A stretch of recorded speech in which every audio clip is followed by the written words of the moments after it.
بسم الله الرحمن الرحيم. السلام عليكم ورحمة الله وبركاته. وعليكم السلام ورحمة الله وبركاته. الحمد لله والصلاة والسلام على سيدنا رسول الله سيدنا ومولانا محمد بن عبد الله وعلى آله وصحبه ومواله لا حول ولا قوة إلا بالله. أما بعد. Bapak-bapak, ibu-ibu, saudara-saudara kaum muslimin rahimakumullah. Pada pertemuan yang lalu sudah saya jelaskan bahwa hidup selalu berakhir dengan kematian. Apabila datang kematian menimpa seseorang, datanglah kiamat baginya. Itu yang disebut dengan kiamat kecil. Hakikatnya mati adalah perpindahan dari kehidupan di dunia ini menuju kehidupan di alam barzakh. Menunggu kita di alam barzakh sampai datangnya saat kiamat. Entah 10 tahun, entah 100 tahun, entah 1000 tahun, hanya Allah saja yang maha tahu. Adapun orang-orang beriman yang melakukan amal kebajikan dalam kehidupan di dunia ini, masa penantian yang lama di alam barzakh buat mereka sebentar saja.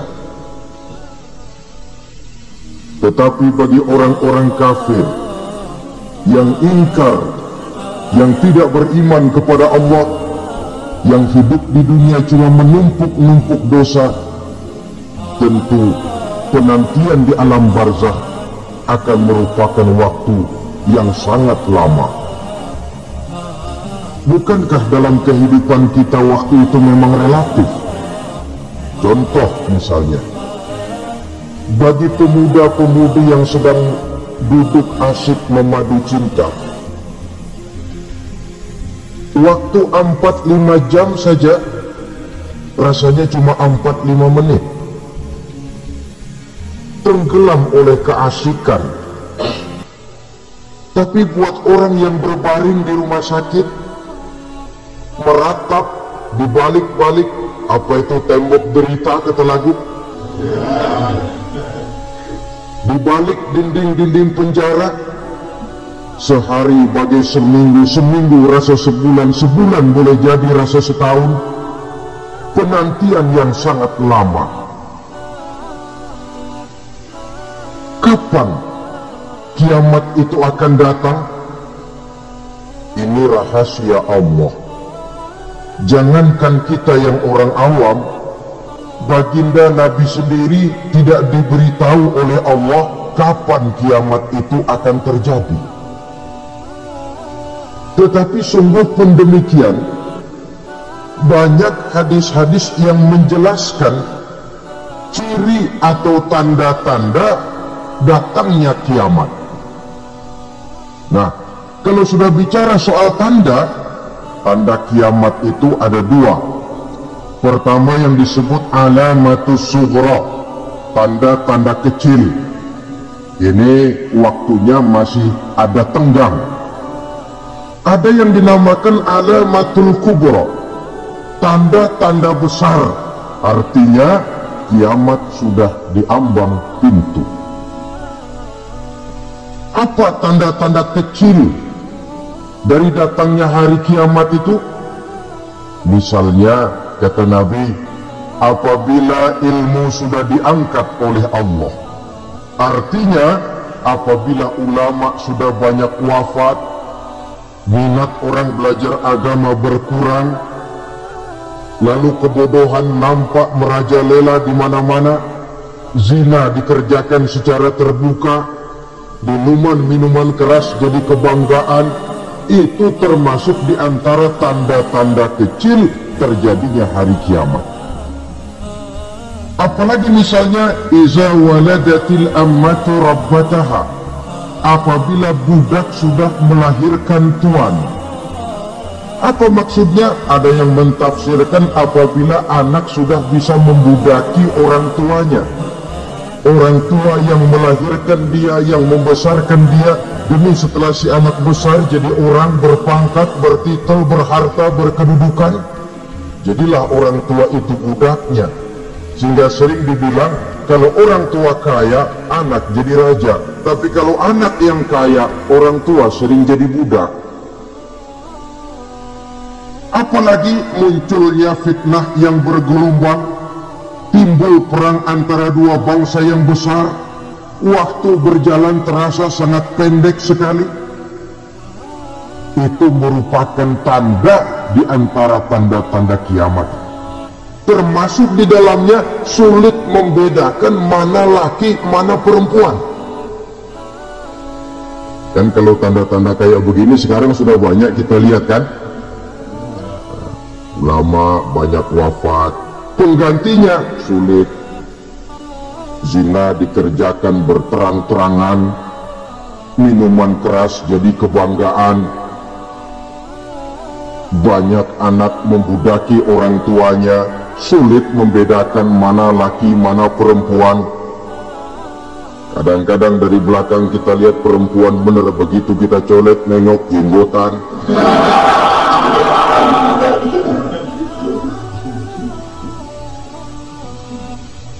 Ini termasuk tanda-tanda kecil, masih ada tenggang sampai akan terjadinya kiamat.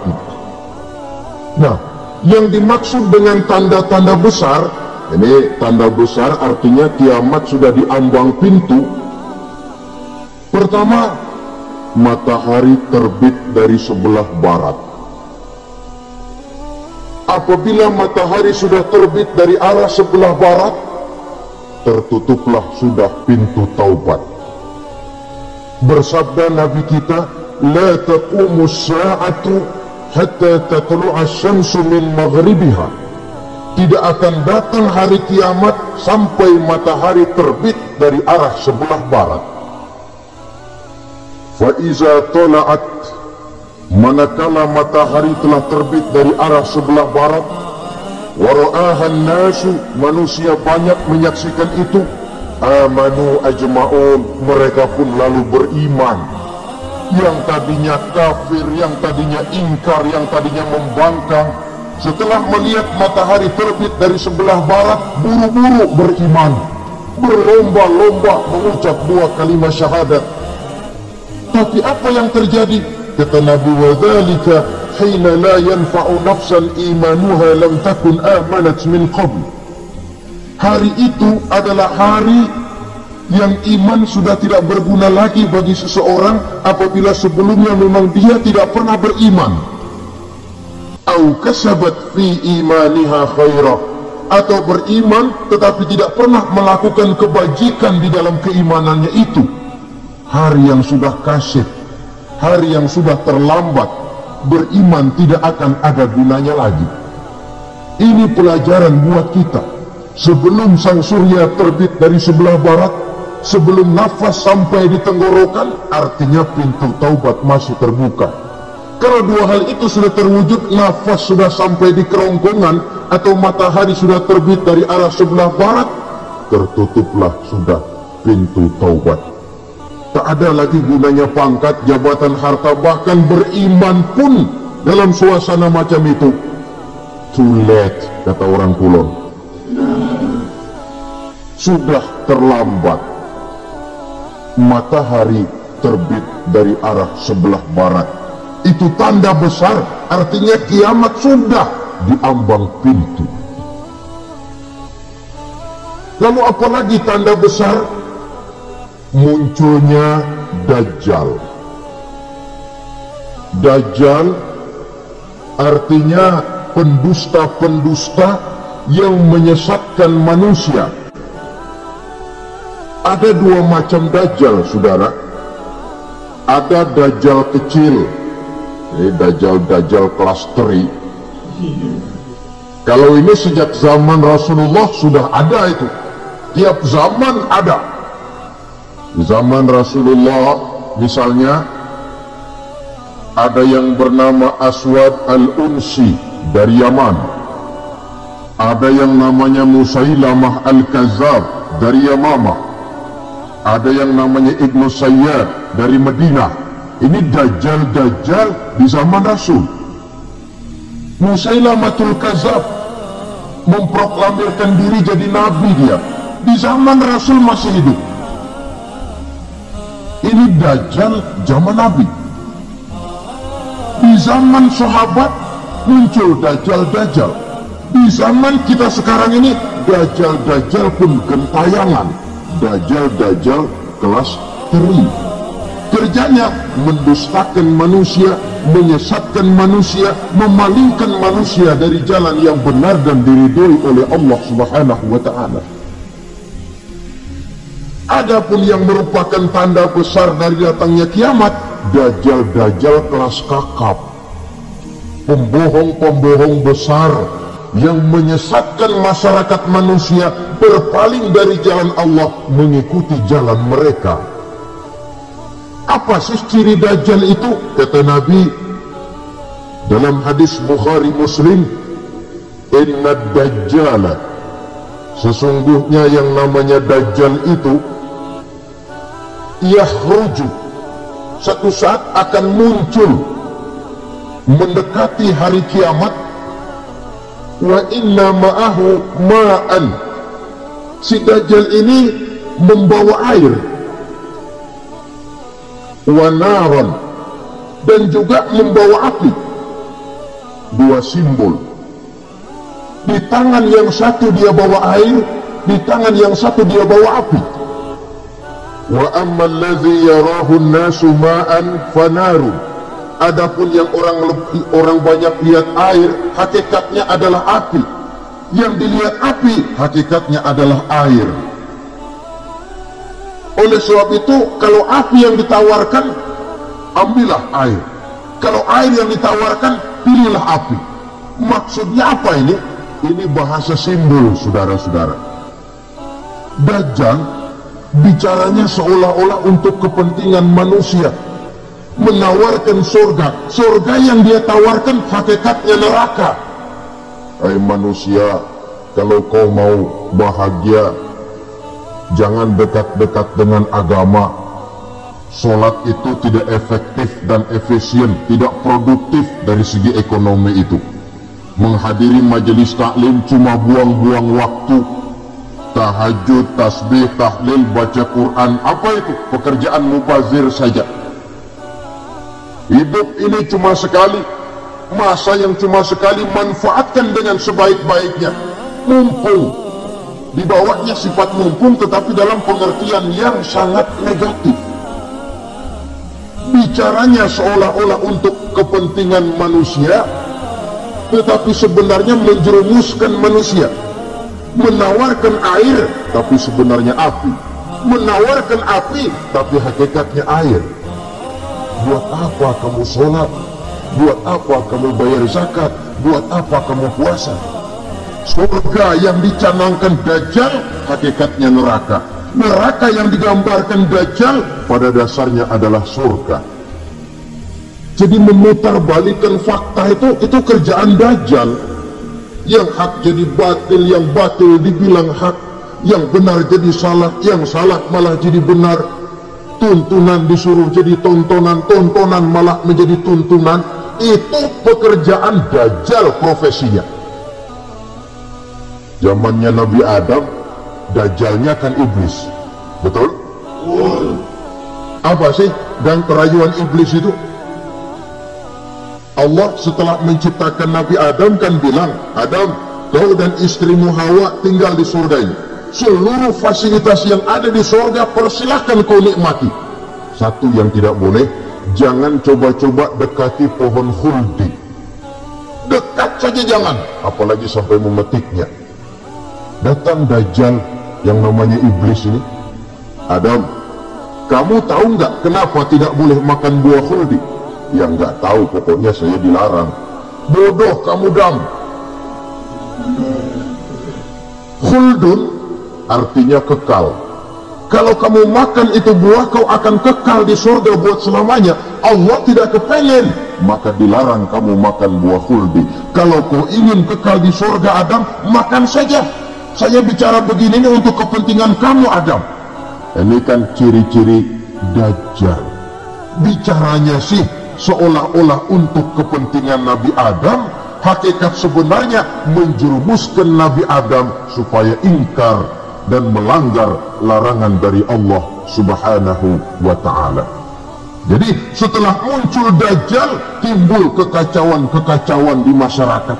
Banyak yang terpengaruh, terpedaya dan terpesona, termasuk mereka yang memproklamirkan diri jadi nabi, mereka yang memproklamirkan diri jadi rasul di zaman sesudah Rasulullah wafat. Itu adalah Dajjal. Maka saya ingatkan, kalau di zaman kita sekarang ini ada orang ngaku jadi nabi, ada orang ngaku jadi rasul, biar bahasa Arabnya kental, Quran hafal, hadis ribuan hadis hafal, biar pakai serban sampai menyengser ke tanah, bahasa Arabnya fasih, tapi dia mengaku jadi nabi, jadi rasul, kita umat Islam wajib tidak percaya. Wajib untuk tidak percaya. Itulah Dajjal zaman kita sekarang ini. Tidak mustahil mereka datang mempengaruhi orang-orang awam supaya berpaling dari Rasulullah, mengikuti mereka.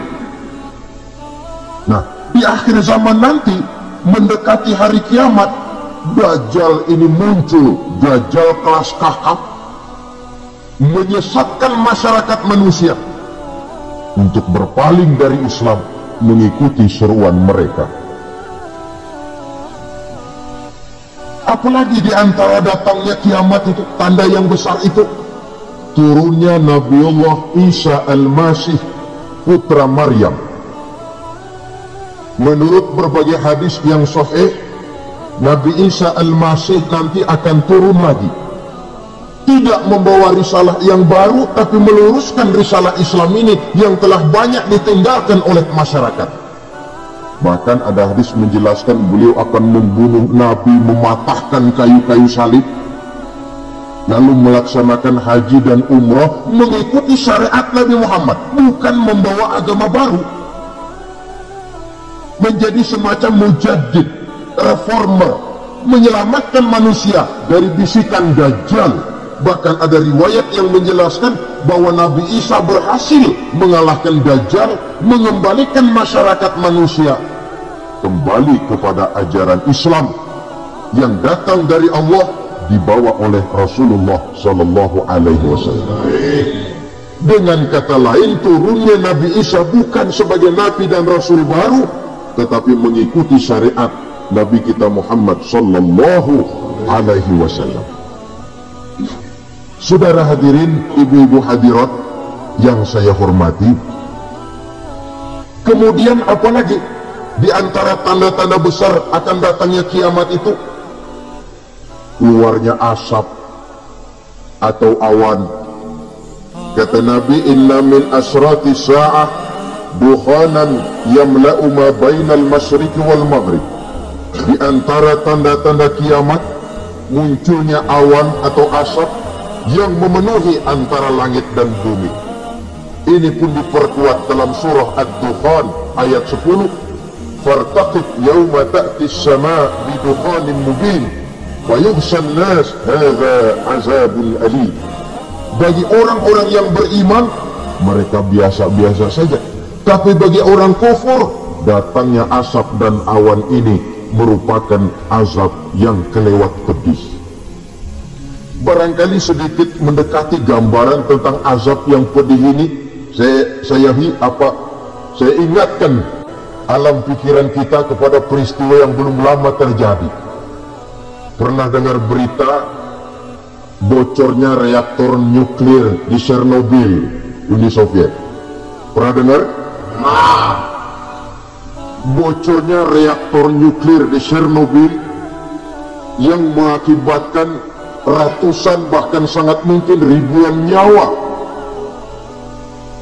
Cuma satu reaktor.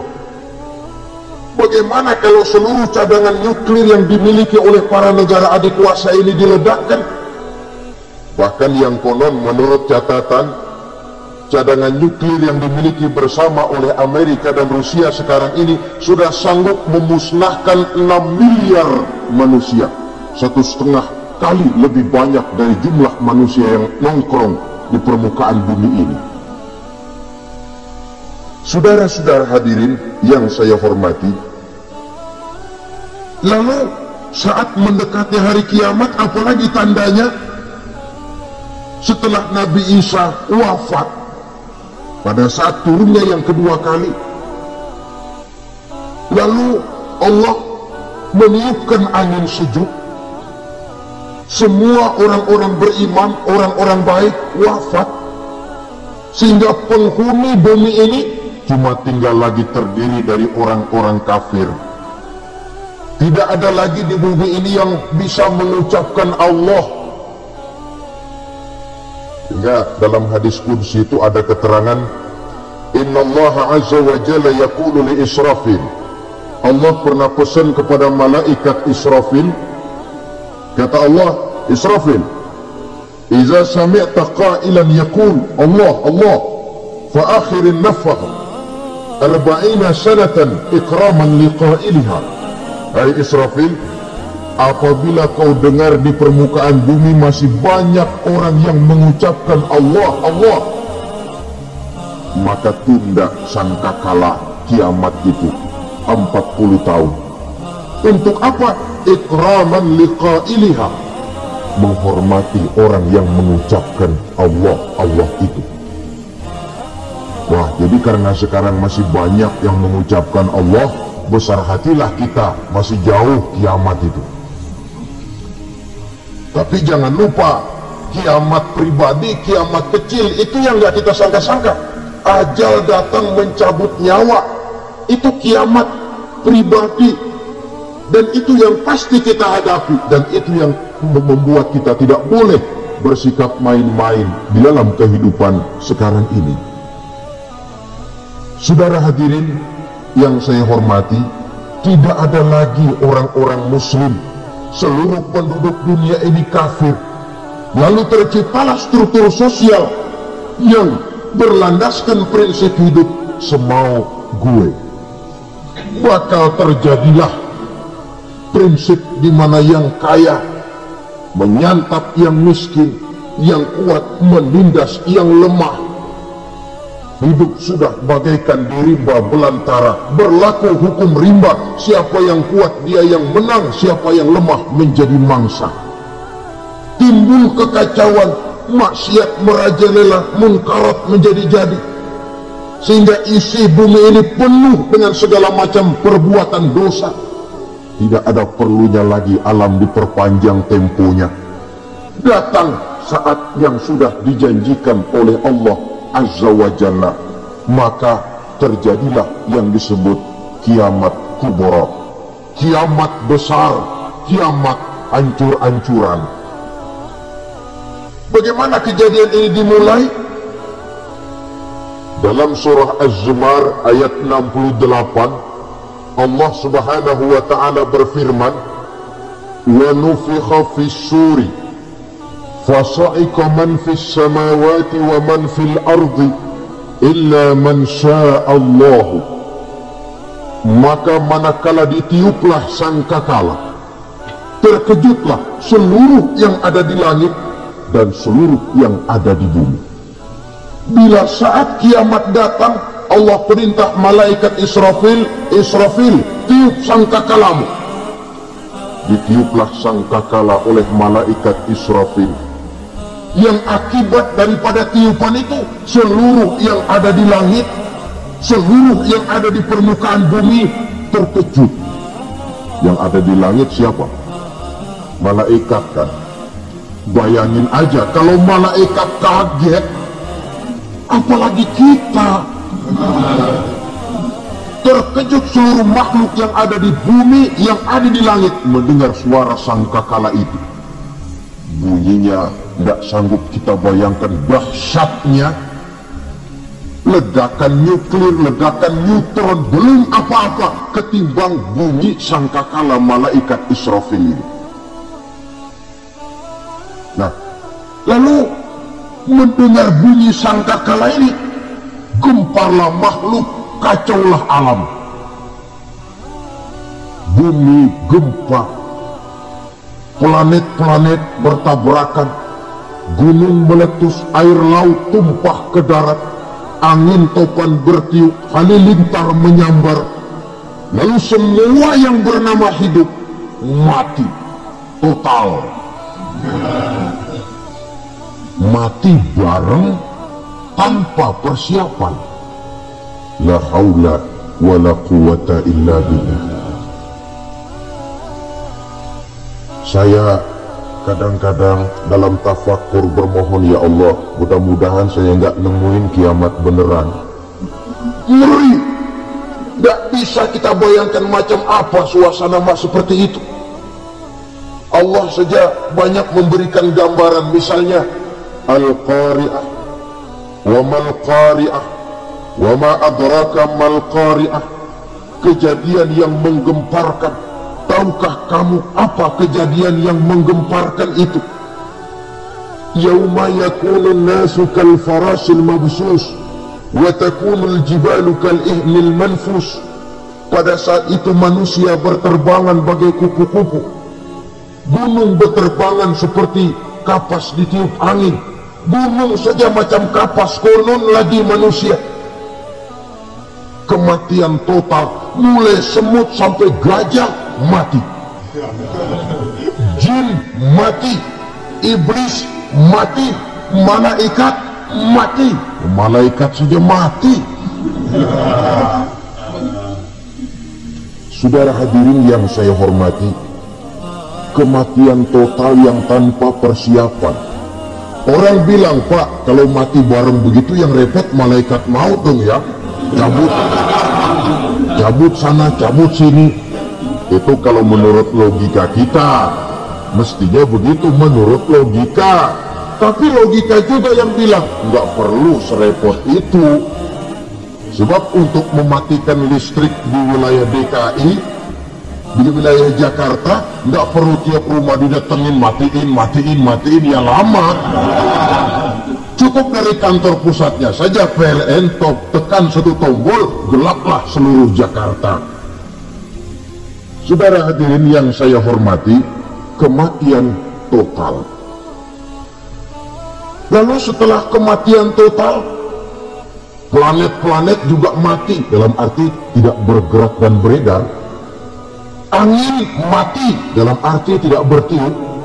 Air mati, dalam arti tidak ada riak gelombang. Pokoknya semua mati. Kullu nafsin za'iqatul maut, semua yang bernafas mati. Dalam ayat lain, kullu man 'alaiha fan, semua yang ada di permukaan bumi fana.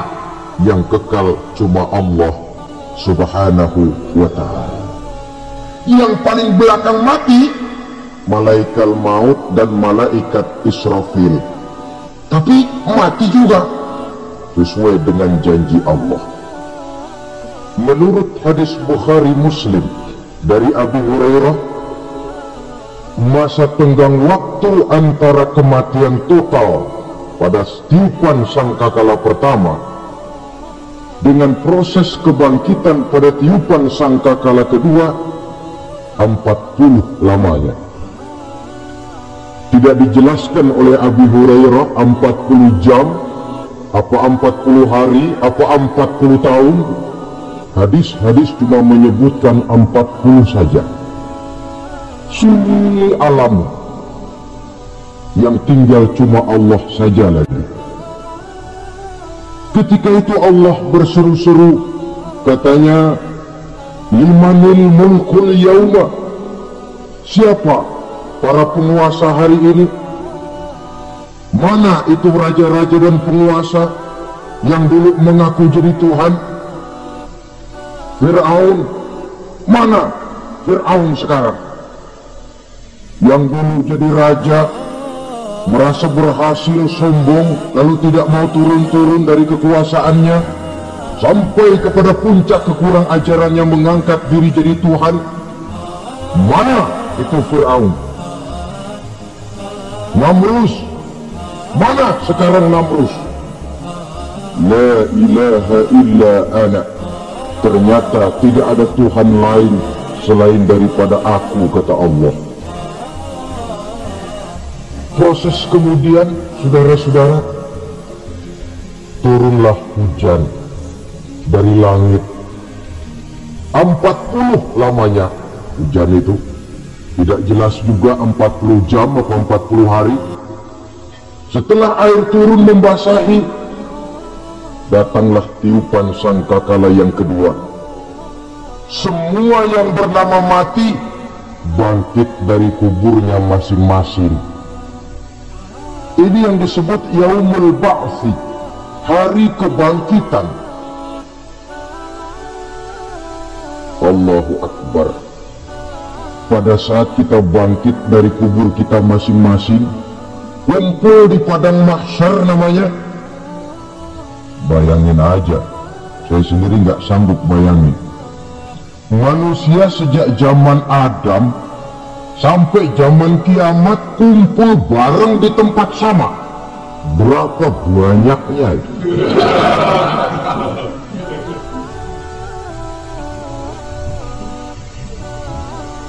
Dan yang luar biasa menurut satu riwayat, pada saat bangkit itu, Masya Allah, roman muka kita berubah, disesuaikan dengan amalan kita waktu di dunia ini. Barang siapa yang waktu di dunia amalannya itu amalan tikus, di akhirat nanti dia bangkit dari kubur, mukanya seperti muka tikus. Gagah betul badannya, tapi mukanya seperti tikus. Kenapa? Amalannya waktu di dunia seperti amalan tikus. Apa amalan tikus itu? Suka ngegragoti barang yang sudah disimpan rapi-rapi. Orang sudah simpan uang rapi-rapi, simpan perhiasan rapi-rapi, digragoti oleh tikus. Maling-maling, pencoleng-pencoleng, koruptor-koruptor, itu nanti di akhirat nanti kita lihat mukanya seperti muka tikus. Oh ini waktu di dunia suka nyolong, ada seperti muka tikus. Barang siapa yang waktu di dunia ini amalannya itu amalan macan, dia akan bangkit nanti mukanya seperti muka macan. Apa amalan macan? Macan itu amalannya menang-menangan. Orang yang mau menang saja nggak mau mengalah. Coba lihat di hutan, kenal hutan nggak? Di hutan, raja hutan di mana-mana pasti macan, betul kan? Betul. Padahal hutan belum pernah bikin pemilihan umum. Tapi macan tidak peduli ada pemilihan umum apa tidak, pokok saya raja. Sebab apa? Macan jadi raja itu bukan karena benar, tapi karena kuat jadi raja. Setelah dia jadi raja, rakyat hutan yang mesti dilindungi malah dimakan oleh raja macan. Kambing rakyat hutan dimakan oleh macan. Ayam rakyat hutan dimakan oleh macan. Itu nanti kita lihat di akhirat itu mukanya seperti muka macan, gagah betul. Lalu barang siapa yang di dunia ini amalannya itu seperti amalan anjing, nanti dia punya muka seperti muka anjing. Apa amalan anjing? Pertama, anjing itu kalau disuruh jaga rumah, dia tidak bisa membedakan mana maling, mana tamu. Biar yang datang maling kalau bawa tulang, anjing kalem. Yang kedua, anjing itu akan setia kepada siapa saja yang memberinya roti. Siapa yang memberinya roti, itulah majikannya. Apa kata majikannya, pasti dia laksanakan. Soal benar atau salah, dia tidak peduli. Setelah anjing dapat roti, dia tidak punya pilihan lain kecuali bilang, abdi mah kumaha juragan wae ayeuna mah.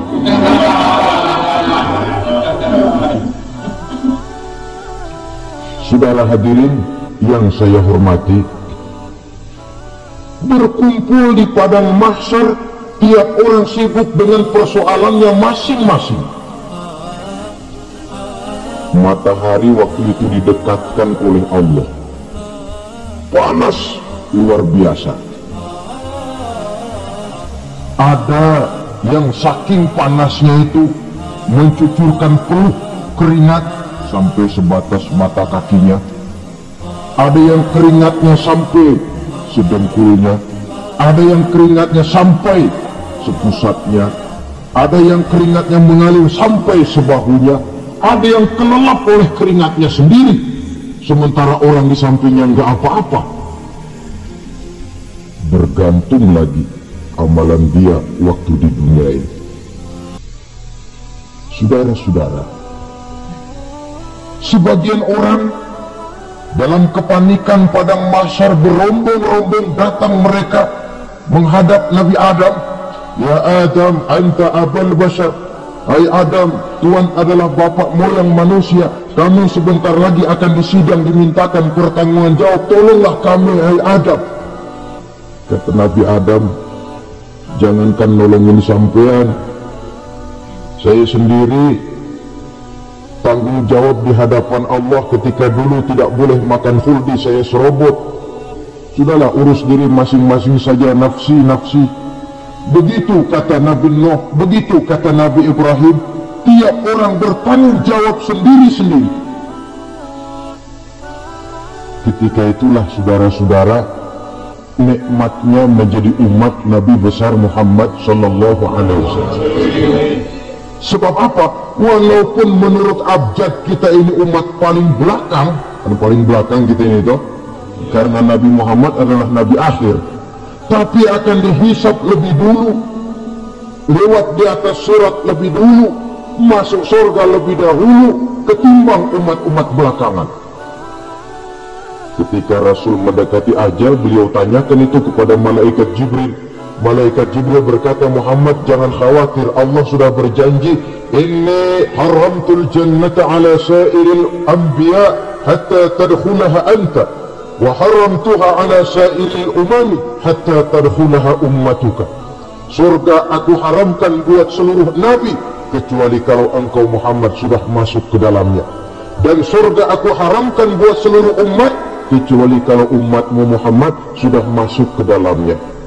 Logikanya, walaupun menurut abjad kita umat paling belakang, bakal dihisab paling dulu, lewat di atas sirat paling dulu, masuk surga paling dulu, kalau mampir ke neraka juga paling ya resiko. Jangan mau enaknya aja paling dulu. Saudara hadirin yang saya hormati, setelah masa kebangkitan itu jangan dikira begitu bangkit langsung diperiksa. Masih menunggu menanti ribuan tahun perhitungan padang mahsyar untuk sampai kepada proses yang disebut yaumul hisab, hari perhitungan. Seorang demi seorang bakal dipanggil. Bayangkan saja, kita se-RT saja di absen, kadang-kadang perlu waktu lama. Ini manusia sejak zaman Nabi Adam sampai datang hari kiamat, satu demi satu disidang di hadapan Qadi Rabbul Jalil. Status sosial copot sudah waktu itu. Yang pernah jadi hartawan di situ tidak lagi kelihatan kehartawanannya. Yang pernah jadi jenderal tidak lagi dipanggil jenderalnya. Yang ustadz tidak lagi dipanggil al-mukarramnya. Seluruh status sosial selesai. Dipanggillah kita seorang demi seorang menghadap Qadi Rabbul Jalil. Bagaimana proses penghisaban itu? Pertama, proses tanya jawab. Di antaranya ada hadis menyatakan, "Lan tazula qadama 'abdin yaumal qiyamah hatta yus'ala an arba'i khisalin." Besok di hari kiamat tidak akan bergeser telapak kaki seorang hamba sampai dia ditanya lebih dulu tentang 4 persoalan. Tentang ilmunya. Kemana ilmu itu diamalkan? Tentang umurnya. Di mana umur itu dihabiskan? Tentang masa mudanya. Kemana masa muda itu dipakai? Tentang hartanya. Dari mana harta itu didapat dan kemana harta itu dibelanjakan. Ini termasuk proses tanya jawab. Jadi kalau istilah pengadilan dunia, nama Fulan bin Fulan. Kamu waktu di dunia diberikan umur panjang untuk apa? Pernah mengalami masa muda, kemana kau habiskan masa remajamu? Kau diamanahkan ilmu, dengan apa ilmumu kau amalkan? Kau diberikan harta, dari mana harta kau dapat, kemana kau belanjakan? Tak seorang pun yang bisa mungkir. Sebab apa? Dikala itu yang menjadi saksi bukan orang. Yang menjadi saksi adalah seluruh anggota badan kita. Tangan bicara, kaki jadi saksi terhadap seluruh amalan yang pernah kita kerjakan pada saat kehidupan di alam dunia ini. Selesai proses tanya jawab, lalu diperlihatkan buku catatan kita waktu hidup di dunia ini. Jangan lupa Allah itu menyiapkan 2 superkomputer kepada kita. Sebelah ditempelin sebelah kanan, yang sebelah tempelin di sebelah kiri.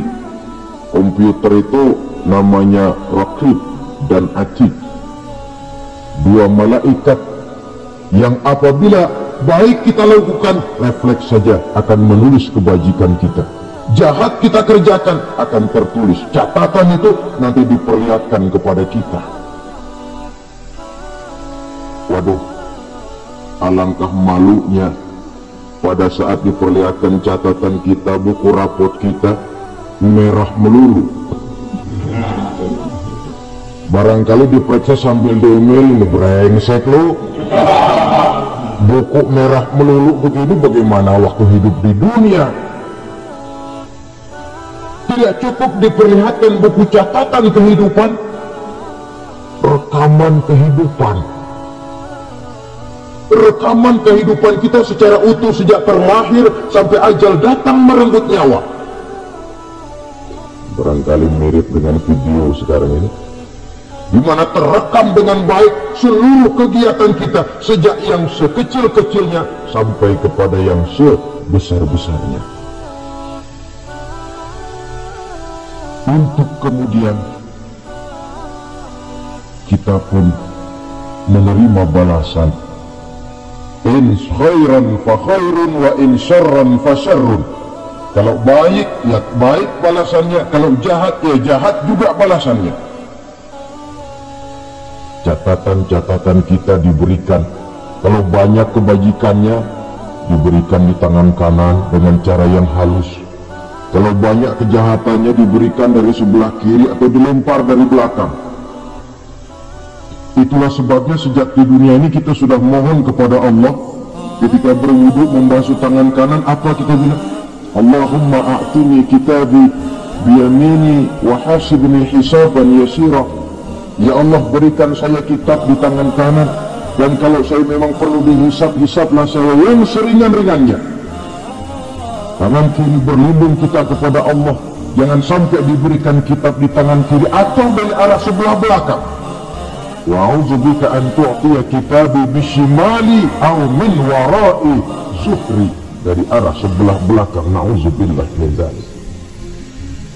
Setelah selesai lewat proses penghisaban, lewat mizan, timbangan, maka yang sudah selesai dihisab itu bergeraklah menuju sirat, jembatan yang terbentang menuju surga melalui neraka.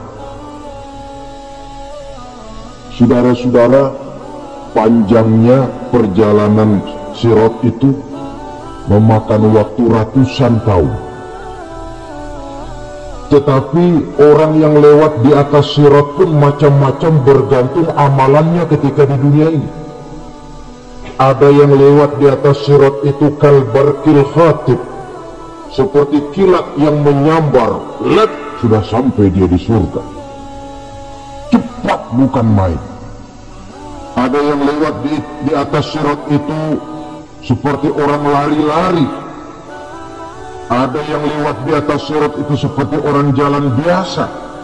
Ada yang sambil merangkak, ada yang sambil ngesor, ada yang sambil gelayutan, ada yang selamat sampai ke ujung ke surga, ada yang tergelincir jatuh masuk ke dalam neraka, bergantung amalannya dalam kehidupan di dunia sekarang ini. Tiap kita akan melewati yang namanya Sirat ini. Saudara-saudara kaum muslimin yang saya hormati, dengan demikian mereka yang selamat melalui Sirat sampai ke terminal akhir surga, mereka yang ketika dihisab ternyata banyak kejahatannya daripada kebaikannya, mereka singgah di dalam neraka. Nah, adapun orang-orang yang beriman menurut ayat Quran dan hadis Nabi itu nanti ada bermacam-macam. Ada orang beriman itu yang dimasukkan surga. Ada orang beriman itu yang dimasukkan ke dalam surga. Ada orang beriman itu yang disebut penduduk surga. Kenapa lain-lain, Pak? Karena waktu di dunia amalannya juga lain-lain. Ada orang beriman yang masuk surga. Ini paling murah tiketnya. Mau masuk surga? Kata Nabi begini, Ma min abdin qala la ilaha illallah thumma mata ala dhalik illa dakhala al-jannah. Kalau seorang hamba sudah mengucap dua kalimat syahadat, dia yakin dengan kebenaran kalimat itu sampai matinya, orang itu akan masuk surga. Abu Dzar yang waktu itu diajak bicara, ya Rasul, kok gampang betul? Iya. Walaupun orang itu mencuri, iya. Walaupun orang itu berzina, iya. Biar dia mencuri, biar dia berzina, kalau dia sudah mengucap dua kalimat syahadat, dia yakin dengan kebenaran kalimat itu sampai matinya, itu orang akan masuk surga. Jadi masuk surga cukup dua kalimat syahadat, yakin sampai mati, masuk surga. Itu perkara masuk. Tapi kalau pertanyaannya diterusin, masuknya kapan, Pak? Nah, ini lain lagi urusannya. Sebab ada yang masuknya itu langsung, ada yang mampir dulu. Di sana tempat cuma dua, kalau tidak surga, neraka. Mau ke surga, tapi mampir dulu. Yang mampirnya jelas di neraka. Kenapa? Dalam hadis qudsi ada riwayat, nanti itu di akhirat, setelah Allah selesai mengatur penduduk surga masuk surga, yang neraka masuk neraka, Allah berkata kepada malaikat Malik, malaikat Malik, labbaik ya Allah, itu bajingan-bajingan tengik, manusia-manusia durjana yang waktu di dunia tidak mau sujud, jauh dari ulama, gemar melakukan yang munkarat dan maksiat, hidup di tengah masyarakat selalu jadi bibit keonaran, kufur, sudah masuk neraka semua. Sudah ya Allah. Nah, kalau sudah, coba sekarang kamu masuk, Malik. Saya, iya, masuk neraka. Mau apa ya Allah? Kata Allah, akhriju minan nar man kana fi qalbihi misqala habatin min khardalin min iman. Kau masuk neraka, cari di dalam neraka orang-orang yang ada imannya walaupun kecil sebesar biji zarah, angkat mereka keluar. Masuk malaikat Malik ke neraka. cari orang yang ada imannya, korek. Ya repot, udah pada gosong. Yang ada imannya diangkat ke atas, yang ada imannya diangkat ke atas, lalu dimandikan di Nahrul Hayat, namanya sungai kehidupan di akhirat nanti. Cakep lagi rupanya, bersih lagi wajahnya, apel di hadapan Allah. Kata Allah, bagaimana mas? Kapok nggak sampean? Kapok ya Allah. Nah, kalau kapok, idhab fadkhulil jannah, pergi masuk surga sana. Berangkat mereka ke surga, ketemu sama teman-temannya yang udah sampai lebih dulu, yang nggak pakai mampir lagi. Terjadi dialog. Kata teman-temannya yang udah pada nyampe duluan, mas, iya, emang baru sampai? Oh, saya baru sampai. Memang mampir di mana dulu mas? Kita sudah lama sampai di surga. Saudara buka surah Al-Muddathir ayat 34-35. Ma salakakum fis saqar? Kenapa kamu mampir di neraka Saqar? Qalu lam nakum minal musallin. Mereka menjawab, kami mampir di neraka Saqar mas, gara-gara dulunya kami waktu di dunia tidak pernah sholat. Tidak pernah sholat? Tidak pernah. Karena rumahnya dekat masjid, cuma dekat doang mas. Sholat mah enggak saya.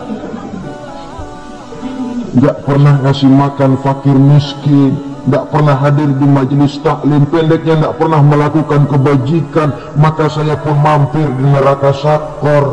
Untung betul saya punya iman mas, sedikit. Waktu hidup di dunia dulu saya pernah mengucap 2 kalimat syahadat, sekali-kalinya waktu mau kawin. Masya Allah, untung saja kawin, kalau nggak kawin polos.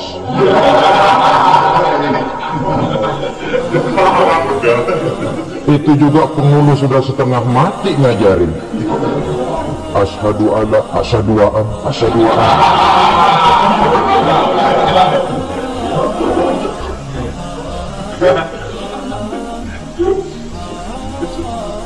Ini namanya masuk surga, ada mampir dulu.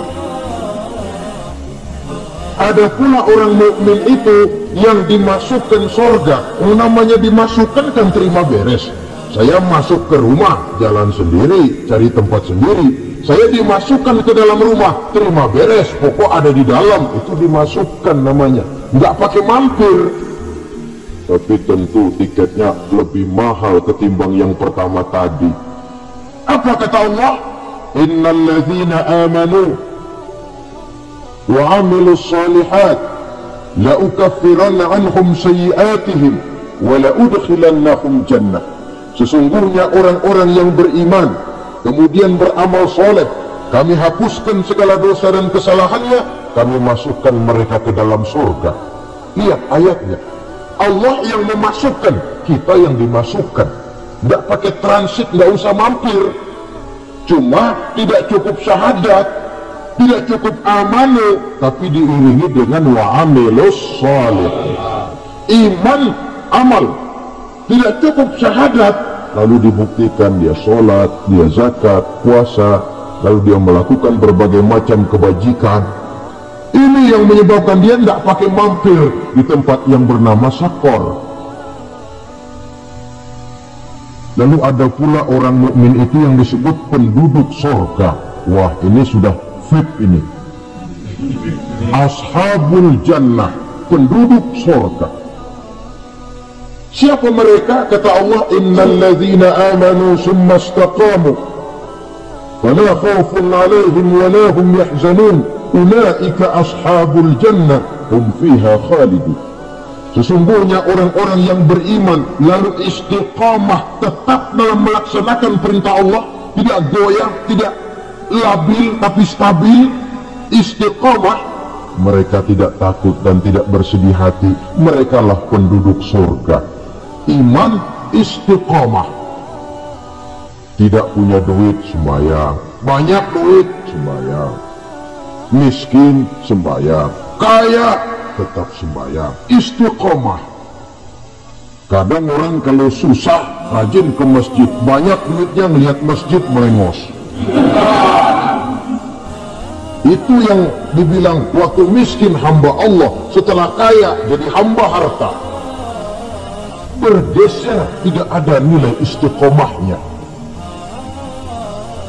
Saudara-saudara, dengan begitu penduduk neraka itu dua. Ada penduduk permanen, ada penduduk yang semi permanen. Yang semi permanen orang-orang beriman yang mempunyai dosa besar. Mereka masuk ke neraka untuk menerima azab sesuai dengan dosanya. Bila selesai masa azab itu, mereka akan diangkat untuk ditempatkan kembali ke dalam surganya Allah Subhanahu wa ta'ala. Nah, dikala itulah saudara-saudara, ada yang disebut syafaat dari Rasulullah Sallallahu Alaihi Wasallam. Tapi tentu jangan lupa, syafaat ini ibarat kain menambal dia. Kita punya kain bolong-bolong sedikit, syafaat yang menambal. Sholat kita ada kurang dikit, sedekah kita ada campur riak dikit, amalan kita ada tidak karena Allah dikit. Kita berharap syafaat. Jadi biarlah kain masih bolong-bolong, yang penting punya kain. Tapi kalau kainnya tidak ada, yang ditambal apanya? Sholat tidak, puasa tidak, zakat tidak, berharap syafaat saja. Ya, terlalu berlebihan itu. Saudara hadirin yang saya hormati, apabila selesai proses penghisaban, proses penghitungan, maka dikala itulah manusia terbagi dalam dua kelompok besar. Fariqun fil jannah wa fariqun fis sa'ir.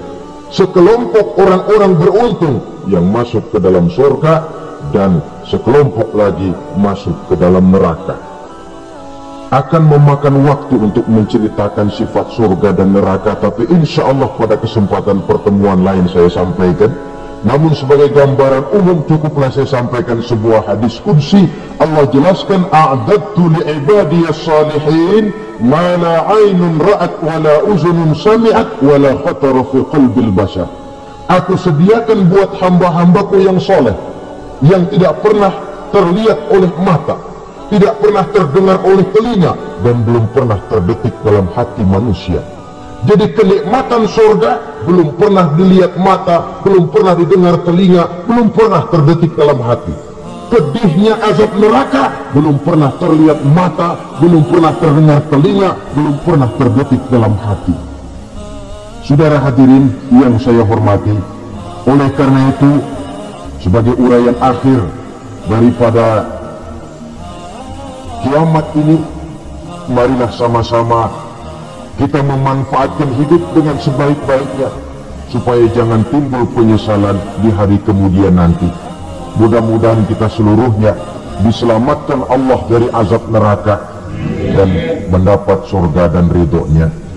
Sekian dan demikianlah pertemuan kita kali ini. Terima kasih banyak atas segala perhatian. Mohon maaf atas segala kekurangan. Usikum wa nafsi bitaqwallah. Wassalamualaikum warahmatullahi wabarakatuh. Waalaikumsalam warahmatullahi wabarakatuh.